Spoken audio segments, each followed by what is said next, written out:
प्यारे दर्शकों नमस्कार। तारीख है आज 11 दिसंबर 2025, दिन वीरवार, हिंदी तिथि पौष माह कृष्ण पक्ष सप्तमी। आइए नजर डालते हैं हमारे प्यारे राज्य उत्तराखंड की तमाम बड़ी खबरों पर। वीडियो शुरू करने से पहले कमेंट बॉक्स में जय हिंद लिखकर हमें सपोर्ट करें। तो चलिए शुरू करते हैं। सीएम की अध्यक्षता में हुई कैबिनेट बैठक, छोटे अपराधों में सजा को लेकर बदलाव, जेल की जगह जुर्माना। मुख्यमंत्री पुष्कर सिंह धामी की अध्यक्षता में कैबिनेट की बैठक हुई जिसमें कुल 19 प्रस्ताव आए। बिजली लाइन का मुआवजा बढ़ाया गया, केंद्र के नए निर्देश को अडॉप्ट किया गया। टावर और उसके 1 मीटर परिधि के एरिया का 200% सर्कल रेट कर दिया गया। सर्कल रेट और मार्केट रेट में अंतर पर एक समिति बनाई जाएगी जो प्रभावित भूमि मालिकों के लिए काम करेगी। 7 एक्ट के बजाय जन विश्वास एक्ट लाया जाएगा। 52 एक्ट चिन्हित किए गए। छोटे अपराधों में सजा को लेकर बदलाव किए गए हैं। छोटे अपराध में जेल नहीं बल्कि जुर्माना होगा। जैसे किसी जैविक कृषि में अधिसूचित क्षेत्र में कोई पेस्टिसाइड का इस्तेमाल करेगा तो वहां 1 लाख का जुर्माना और 1 साल जेल की सजा थी। सजा हटाकर जुर्माना 5 लाख कर दिया गया। ग्रीन बिल्डिंग निर्माण को प्रोत्साहित करने के लिए अतिरिक्त FAR जैसे प्लेटिनियम ग्रेड को 5%, गोल्ड को 3%, सिल्वर को 2% एक्स्ट्रा मिलेगा। कमर्शियल एरिया में ग्राउंड कवरेज का प्रतिबंध से राहत होगी। बहुमंजिला भवन में सड़क लेवल की पार्किंग की हाइट इमारत की ऊंचाई में शामिल नहीं होगी। मोटल श्रेणी को हटा दिया गया है। Land pulling scheme, town planning scheme को मंजूरी दी गई। अन्य राज्यों में ये योजनाएं लागू हैं, अनिवार्य नहीं हैं। अब एक क्लिक पर मिलेगी सरकार की योजनाओं की जानकारी। सीएम धामी ने किया मेरी योजना पोर्टल का लोकार्पण। मुख्यमंत्री पुष्कर सिंह धामी ने कार्यक्रम क्रियान्वयन विभाग की मेरी योजना पोर्टल का लोकार्पण किया। इस पोर्टल से आम नागरिकों को एक क्लिक पर केंद्र व राज्य सरकार की योजनाओं की जानकारी मिलेगी। बुधवार को सर्वे चौक स्थित IRDT ऑडिटोरियम सर्वे चौक में कार्यक्रम क्रियान्वयन विभाग की ओर से आयोजित कार्यक्रम में सीएम धामी ने कहा, सरकार का उद्देश्य योजनाओं का धरातल पर प्रभावी क्रियान्वयन के साथ उसका लाभ राज्य के प्रत्येक पात्र व्यक्ति तक समयबद्ध रूप से पहुंचाना है। बनभूलपुरा रेलवे भूमि मामले की सुप्रीम कोर्ट में सुनवाई टली। 16 दिसंबर मिली अगली तारीख। हल्द्वानी के बनभूलपुरा में रेलवे भूमि अतिक्रमण मामले में सुप्रीम कोर्ट में होने वाली सुनवाई टल गई। अब मामले की अगली सुनवाई 16 दिसंबर को होगी। रेलवे ने बनभूलपुरा की गफूर बस्ती, इंदिरा नगर, नई बस्ती और रेलवे पटरी से सटे इलाकों की करीब 29 हेक्टेयर जमीन पर दावा किया। रेलवे के अनुसार यहां रह रही बड़ी आबादी ने अवैध रूप से निर्माण किया है। स्थानीय लोगों की माने तो वे लोग यहां 40 से 50 साल से रह रहे हैं। मामले में हल्द्वानी निवासी रविशंकर जोशी ने साल 2022 में हाईकोर्ट में याचिका दाखिल की। देश का पहला बड़ा कार्बन क्रेडिट मॉडल शुरू। मिट्टी की सेहत के साथ ही किसानों की भी बढ़ेगी आय। किसानों की आय बढ़ाने की दिशा में ऐतिहासिक कदम उठाते हुए उत्तर प्रदेश सरकार के कृषि विभाग ने IIT रुड़की के साथ मिलकर देश का पहला बड़े पैमाने का किसान कार्बन क्रेडिट मॉडल शुरू किया है। ये मॉडल किसानों को मिट्टी के स्वास्थ्य सुधार के बदले प्रत्यक्ष आय का अवसर प्रदान करेगा। कार्यक्रम की शुरुआत सहारनपुर मंडल से की जा रही है, जहां प्रतिवर्ष बड़े पैमाने पर कार्बन क्रेडिट उत्पन्न करने की क्षमता है। ये पहल किसानों की आय को जलवायु अनुकूल खेती से सीधे जोड़ने वाला भारत का पहला शासन शैक्षणिक मॉडल है, जो वैज्ञानिक रूप से प्रमाणित डिजिटल मॉनिटरिंग, रिपोर्टिंग और वेरिफिकेशन प्रणाली के माध्यम से कार्बन क्रेडिट तैयार करेगा। फर्जी प्रमाण पत्र मामला। दिव्यांग शिक्षकों के प्रमाण पत्रों की मेडिकल बोर्ड नए सिरे से करेगा जांच। शिक्षा विभाग में दिव्यांगता के फर्जी मामले से 51 शिक्षकों की नौकरी पाने के मामले की मेडिकल बोर्ड नए सिरे से जांच करेगा। शिक्षा मंत्री डॉक्टर धन सिंह रावत के मुताबिक पहले इन शिक्षकों से शपथ पत्र लिए जाएंगे। इसके बाद मेडिकल बोर्ड बनाकर इनके प्रमाण पत्रों की जांच करवाई जाएगी। शिक्षा विभाग में फर्जी प्रमाण पत्र से नौकरी पाने के मामले में विभाग ने शिक्षकों को नोटिस जारी किया। नोटिस में शिक्षकों को प्रमाण पत्रों के साथ निदेशालय में उपस्थित होने के लिए कहा गया है।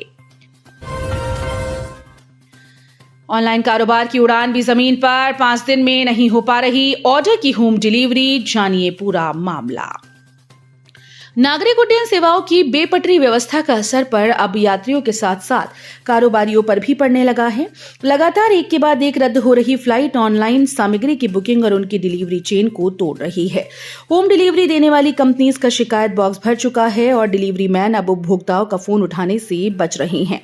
आलम यह है कि जिस सामान की होम डिलीवरी पहले 2 दिन में हो जाती थी, अब वही 5 दिन में भी नहीं पहुंच पा रही है। प्रदेश में 184 ग्रामीण सड़कों का होगा निर्माण, केंद्र सरकार ने किए 1700 करोड़ रुपए मंजूर।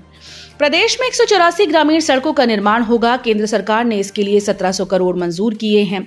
मुख्यमंत्री पुष्कर सिंह धामी ने केंद्रीय कृषि और ग्रामीण विकास मंत्री शिवराज सिंह चौहान से मिलकर प्रदेश की कृषि व्यवस्था को सुदृढ़ बनाने और ग्रामीण विकास को गति देने सहित विभिन्न विषयों पर चर्चा की।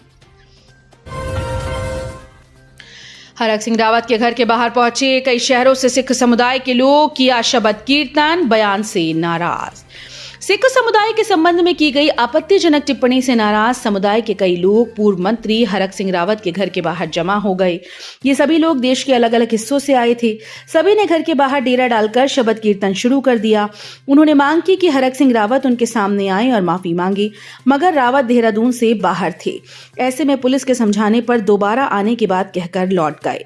हरक सिंह रावत के अधिवक्ताओं के बीच सिख समाज पर उपहास में की गई टिप्पणी का एक वीडियो भी वायरल हुआ था। इस पर देशभर से समाज के लोगों ने विरोध में कमेंट किए।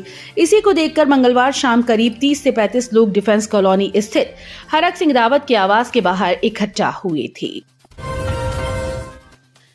अब रात 9 बजे से 6 बजे तक काम कर सकेंगी महिलाएं, अधिसूचना जारी, श्रम विभाग ने सभी नियम किए तय। उत्तराखंड में अब रात्रि वाली पाली रात के 9 बजे से सुबह के 6 बजे तक महिला कर्मचारी काम कर पाएंगी। कैबिनेट के फैसले के तहत श्रम विभाग ने इसकी अधिसूचना जारी कर दी है।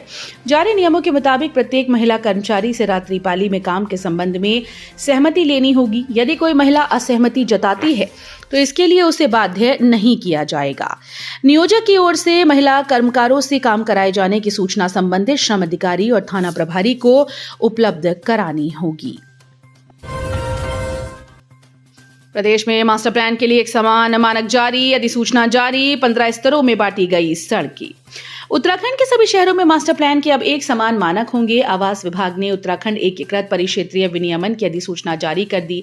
अभी तक पर्वतीय क्षेत्रों और मैदानी क्षेत्रों में मास्टर प्लान के मानक अलग अलग थे। इस विनियमन के बाद उत्तराखंड के पर्वतीय और मैदानी क्षेत्रों के लिए सभी मानक परिभाषित कर दिए गए हैं। पौड़ी में 5 वर्षों में गुलदार ने ले ली 27 की जान, हमले में 105 घायल, इस साल 5 की हुई मौत। पौड़ी गढ़वाल वन प्रभाग की 6 रेंज में पिछले 5 वर्षों में गुलदार ने 27 लोगों को मार डाला, जबकि 105 से अधिक लोगों को घायल कर दिया।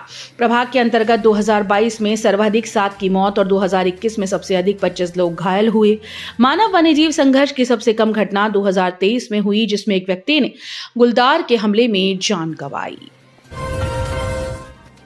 ऑनलाइन इन्वेस्टमेंट कंपनी IHG करोड़ों की रकम लेकर फरार, यूएस नगर के सैकड़ों निवेशक हुए ठगी का शिकार। गदरपुर क्षेत्र में ऑनलाइन निवेश पर पैसा दुगना चौगुना करने का लालच देने वाली IHG नामक ऑनलाइन इन्वेस्टमेंट कंपनी कथित रूप से करोड़ों रुपए लेकर अचानक गायब हो गई। घटना सामने आते ही गदरपुर समेत आसपास के क्षेत्रों में हड़कंप मच गया। नैनीताल में दर्दनाक हादसा, गहरी खाई में गिरी पर्यटकों की कार, मच गया कोहराम। उत्तराखंड के नैनीताल जिले के रामगढ़ में एक कार के गहरी खाई में गिरने से 2 लोगों की मौत हुई, जबकि 6 अन्य घायल हो गए।